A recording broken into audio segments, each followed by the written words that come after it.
ఓం శ్రీ గురుభ్యో నమ. ఓం శ్రీ మాత్రే నమ. జూలై 27 నుంచి డిసెంబర్ 11వ తారీఖు వరకు కూడా శని వక్రగతిలోకి వెళ్ళిపోతున్నాడు. అంటే రెట్రోగ్రేడ్లోకి వెళ్తున్నాడు.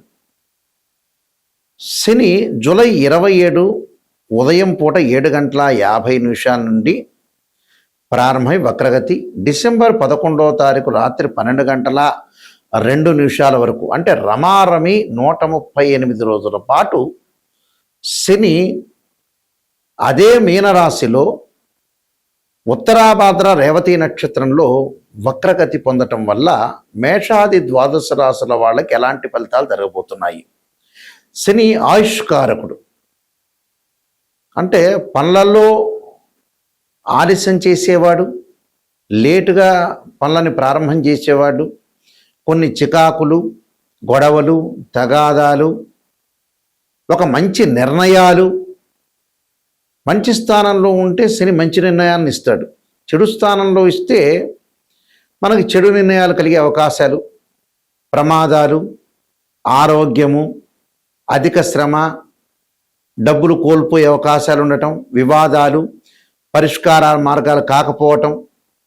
అంటే లైఫ్ స్పాన్ని కూడా రిప్రజెంటివ్ చేసే ప్లానెట్ ఏంటంటే శని. అలానే షష్టమ భావాధిపతి కూడా కుజుడితో పాటు కూడా శని ఉన్నాడు. అలానే వ్యయాధిపతి కూడా శనే. అయితే ఇప్పుడు మనం చెప్పేవి ఏంటంటే గోచారీత్యా ఫలితాలు. అంటే గోచారీత్యా ఫలితాల్లో ఈ ఏదైతే 138 రోజుల పాటు శని ప్రభావం వల్ల వృత్తి, ఉద్యోగ, వ్యాపారాలు, ఆరోగ్యము, ప్రమాదాలు, శుభ కార్యక్రమాలు, ఆటంకాలు, మంచి చెడులు ఏ విధంగా ఉన్నాయి, ఎలాంటి ఫలితాలు రాబోతున్నాయో మనం తెలుసుకుందాం. ఇవన్నీ కూడా గోచారరీత్యా చెప్పబడే ఫలితాలు అంటారు. గోచారరీత్యా చెప్పబడే ఫలితాల్లో ఒక జాతకుడికి వాళ్ళ రాశి దగ్గర నుంచి 3వ స్థానంలో శని ఉంటే మంచివాడు, 6వ స్థానంలో ఉంటే శని ఉంటే మంచివాడు, 11వ స్థానంలో శని మంచివాడు అవుతాడు. మరి వివిధ ద్వాదశ రాశుల వాళ్ళకి ఎలాంటి ఫలితాలు జరగబోతున్నాయి? ఎల్లాటి శని, అర్ధాష్టమ శని, అలానే అష్టమ శని, కంటక లేదా పొంగు శని, జన్మశని, ద్వితీయ స్థానంలో శని, వ్యయ స్థానంలో శని, దాన్ని ఎల్నాటి శని అంటారు. అంటే శని యొక్క ప్రభావం ఏ విధంగా ఉండబోతుంది, ఎలాంటి పరిహారాలు చేసుకోవాలి, ఎలాంటి పరిహారాలు, ఎలాంటి నిర్ణయాలు తీసుకోవడం వల్ల మనకి మంచి జరగబోతుంది అనే విషయాలన్నీ కూడా ఒకసారి మనం తెలుసుకుందాం.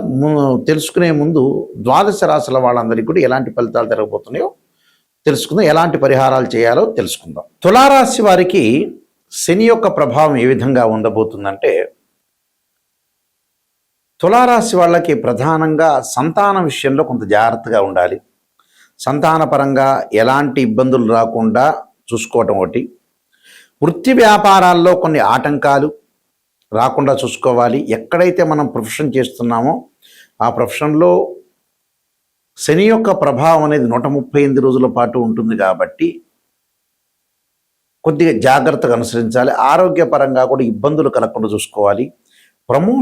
వచ్చే ప్రమోషన్లు కొంత ఆగిపోవటం, ఆలస్యంగా అయ్యే అవకాశాలు, భూములు కొనుగోలు చేయటం, గృహ నిర్మాణాది కార్యక్రమాలు కూడా కొంత ఆలస్యం జరుగుతుంటుంది. మీరు ఆందోళన చెందాల్సిన పని లేదు. ఆలస్యం జరుగుతుంది కదా అని ఆందోళన చెందాల్సిన పని లేదు. ఇంటిలో శుభ కార్యక్రమాలు కూడా కొన్ని వాయిదాలు బట్టి పోస్ట్ పోన్ జరుగుతుంటుంది.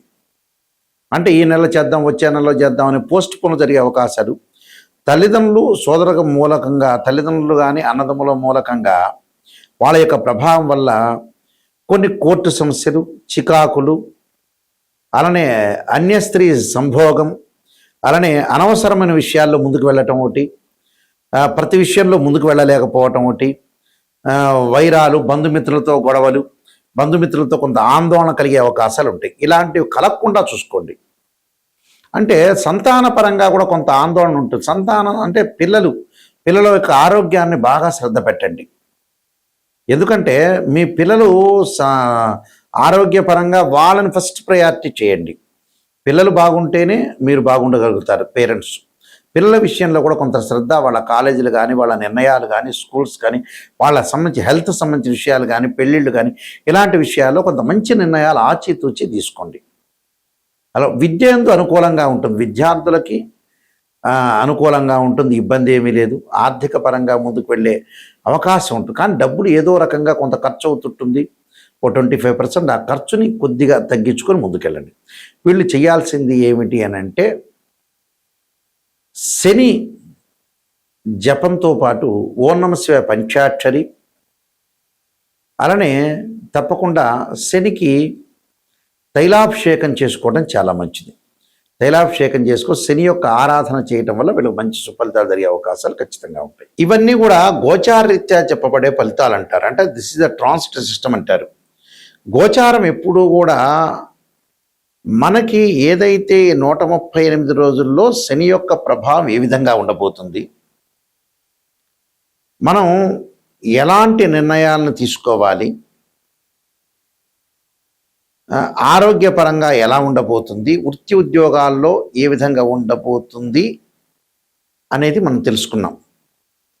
దాని పరిష్కార మార్గం ఏంటి, శని బాగలేని వాళ్ళు ఏం చేయాలి, ఆరోగ్యపరంగా ఇబ్బందులు కలుగుతుంది అని అంటే ఖచ్చితంగా నువ్వుల నూనెతోటి శివుడికి అభిషేకం చేయాలి. ఇది పురాతన పద్ధతి, ఇప్పుడు వాళ్ళకి తెలియదు.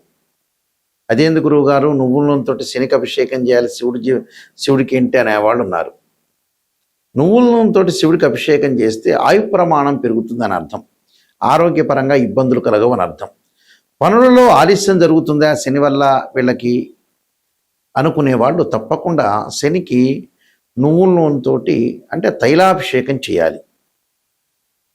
అలానే శని యొక్క ప్రభావము జన్మశని ఉన్న వ్యక్తులు ఎవరైతే ఉంటారో, జన్మశని ఎవరికి ఉంది అని అంటే ఆ జన్మశని ఉన్న వ్యక్తులు ఎవరైతే ఉంటారో అలాంటి వ్యక్తులు వాళ్ళు చేయాల్సిన విధానం ఏంటంటే శని జపం చేపించటం కానీ 19,000 సార్లు బ్రాహ్మణులతోటి, అలానే శని హోమాన్ని చేయటం మంచిది. అలానే ద్వితీయ స్థానంలో శని ఉన్నారనుకోండి, ఉదాహరణకి ద్వితీయ స్థానం వాళ్ళ రాశిరీత్యా ద్వితీయ స్థానంలో శని ఉంటే తప్పకుండా శని హోమాన్ని, శనికి పంచామృతాలతోనే కాకుండా పండరసంతో చెరుకు రసంతో కూడా శనికి అభిషేకం చేయాలి. ఖర్చులు అధికమవుతున్నాయి, సంపాదన శ్రమకు తగ్గట్టు ఫలితం లేదు, మాకు శని వ్యయ స్థానంలో ఉన్నాడు, ఖర్చులు బాగా పెరిగిపోతున్నాయి అనే వ్యక్తులు తప్పకుండా వాళ్ళు శనికి అంటే ఒక నలుపు శివలింగం ఉంటుంది, బ్లాక్ స్టోన్ శివలింగం, దానికి అభిషేకం చేయాలి. రుద్రాభిషేకం చేయటం వల్ల వాళ్ళు ఏదైతే అనుకుంటున్నారో ఆ పనులన్నీ కూడా జరుగుతాయి, ధనపరంగా ఇబ్బందులు కలగకుండా కూడా ఉంటుంది.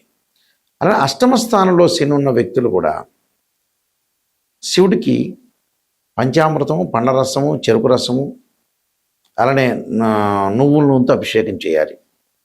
చతుర్థ స్థానంలో అంటే అర్ధాష్టమ శని ఉన్న వ్యక్తులు తప్పకుండా వాళ్ళు శనికి సంబంధించిన అభిషేకాలు, శనికి సంబంధించిన కవచము, శని స్తోత్ర పారాయణాలు, శని జపము ఇలాంటివి చేసుకోవడం చాలా మంచిది.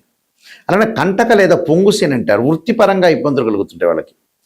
అలాంటి వ్యక్తులు తప్పకుండా నువ్వులు దానము, నల్ల వస్త్రము, అలానే శనితో ఏదైతే శనికి ప్రీతికరమైన నల్ల నువ్వులు బెల్లంతో చక్కగా పదార్థాలు ఉండల్లాంటివి తయారు చేసి మనం ఇంట్లోనే తయారు చేసి ఏదైనా దేవాలయంలో ప్రధాన అర్చకులకు ఇస్తే భక్తులందరికీ కూడా వితరణ చేయటం వల్ల కూడా శని యొక్క దోషం పోతుంది.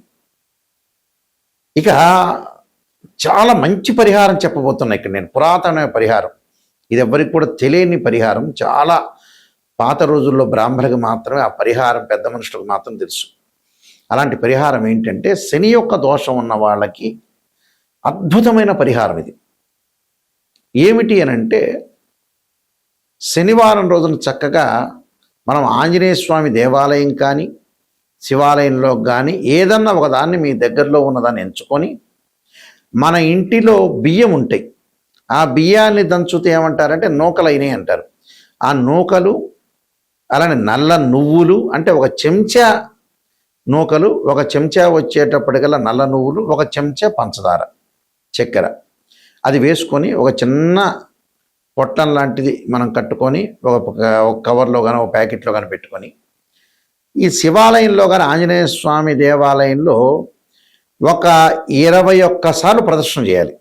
21, 54, 108 లేకపోతే 11, మినిమం 11 ప్రదక్షిణ అంతా కూడా చేసి వచ్చిన తర్వాత తీర్థప్రసాదాలు తీసుకోకముందు మనం ఏదైతే తీసుకున్నామో ఆ పదార్థాన్ని, అంటే నువ్వులు, అలానే నూకలు, అలానే పంచదార నల్ల చీమలకు పెట్టాలి. ఒకవైపు పెట్టి, అంటే ఒకవైపున అవి మనం పొట్లమంతా ఇప్పదీసి ఎక్కడైతే ఆ టైంలో నల్ల చీమలు ఉంటాయో ఆ నల్ల చీమల దగ్గర వేయాలి.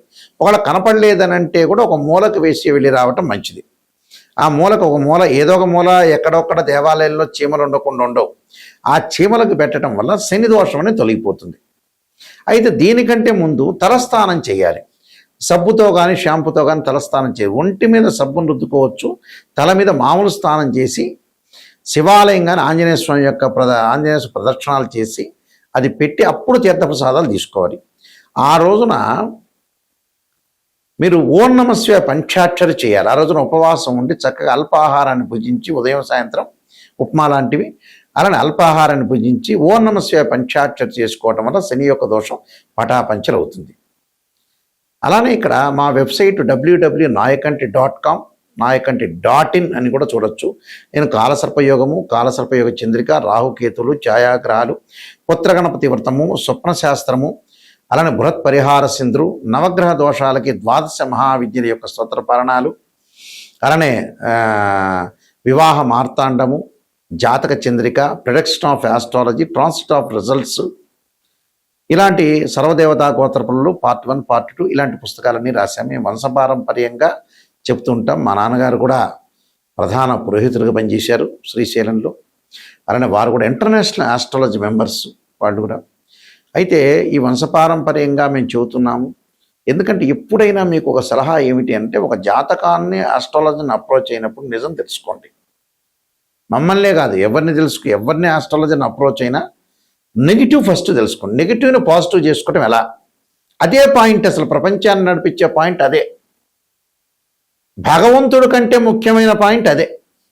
మనలో లోపాలని మనం సవరణ చేసుకొని ముందుకెళ్తేనే నెంబర్ 1 సూపర్ స్టార్లు అయ్యేది.